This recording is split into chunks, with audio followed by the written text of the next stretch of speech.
የዕለቱ የመጽሐፍ ቅዱስ ንባብ ክፍል የተወሰደው ከመሳፍንት ምዕራፍ 4 እስከ 6 ባለው ክፍል ላይ ይሆናል።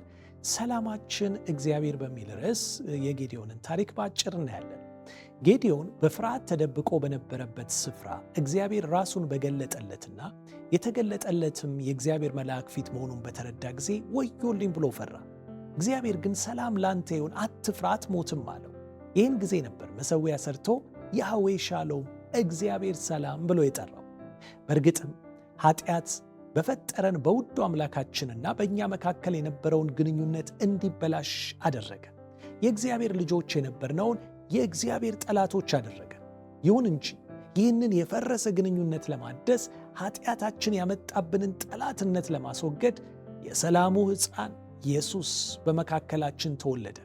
በእርሱም በእኛና በእግዚአብሔር መካከል የነበረው መጋረጃ ተቀደደ። በጌታችን በኢየሱስ ክርስቶስ በኩል ከእግዚአብሔር ጋር ሰላም አለን ይላል ሮሜ 5:1። እግዚአብሔር ልጁን በመላክ ከራሱ ጋር አስታርቆናል። ይህ ሁሉ ከእግዚአብሔር ነው ይላል። እርሱ በክርስቶስ አማካኝነት ከራሱ ጋር አስታረቀ 2 ቆሮንቶስ 5:18። ይህ በክርስቶስ ኢየሱስ የተቀዳጀ ነው ከእግዚአብሔር ጋር ሰላም የመሆን ትልቅ በረከት ደግሞ በውስጡ ሁለት ተጨማሪ የሰላም በረከቶችን ይዟል። አንደኛው ከእግዚአብሔር ጋር ሰላም ስንሆን የእርሱ ሰላም አእምሮአችንን በመቆጣጠር በማንኛውም አስጨናቂና አስፈሪ ነገር ውስጥ በምናልፍበት ጊዜ በፍጹም መረጋጋት እንድንኖር የሚያደርገን ውስጣዊ ሰላም ነው። ፊልጵስዩስ 4:7-8። ሁለተኛው ሰላም ደግሞ ከሌሎች ጋር ባለን የእርስ በርስ ግንኙነት ከኃጢአት የተነሳ የተገነቡትን የጥል ግድግዳዎች የሚያፈርስ በሰላም በፍቅር በደስታ የሚያኖረን ነው። ይህ ሰላም በጌታችን በኢየሱስ ክርስቶስ በሰላሙ ሕፃን የተበረከተልን።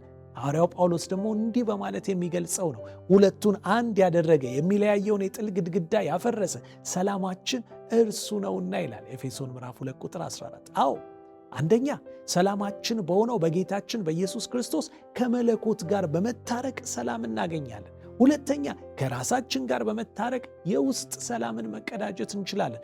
ሶስተኛ እንዲሁም በዘር በጎሳ በአመለካከት በጥቅም ወዘተ ምክንያት ተቃርነን የጥል ግድግዳ ሰርተን ከዚያም አልፈን እርስ በርስ እየተጫረስን ከምንኖርበት አስከፊ የማኅበራዊ ሕይወት ቀውስ ውስጥ አምልጠን በሰላም መኖር እንችላለን። የዚህ ሁሉ ሰላም ብቸኛው ምንጭ ደግሞ የሰላም አለቃ የሆነው ያህዌ ሻሎም እርሱ ነው። ዛሬ ይህ የሰላም አምላክ የልባችንን ደጅ ሲያንኳኳ እንክፈትለት፣ በልባችን ዙፋን እንዲቀመጥም እንፍቀድለት። እንዲህም ብለን እንጸልይ። አባት ሆይ ሰላም በጠፋበት ዓለም ውስጥ ስንኖር አንተ ሰላማችን እንደሆንክ ዓለም ከምትሰጠው እጅግ የተለየ አስተማማኝ ሰላም የምትሰጠን መሆንህን ቃልህ ስለሚያስተምረን እናመሰግንሃለን። ላንተ ለሰላሙ ንጉሥ ሕይወታችንን ሙሉ በሙሉ እንድናስገዛና ሰላምህ በልባችን እንዲሞላ በዙሪያችን እንዲፈስ የሰላም መሳሪያ አድርገህ እንድትጠቀምብን ደግሞ እንጸልያለን። አሜን።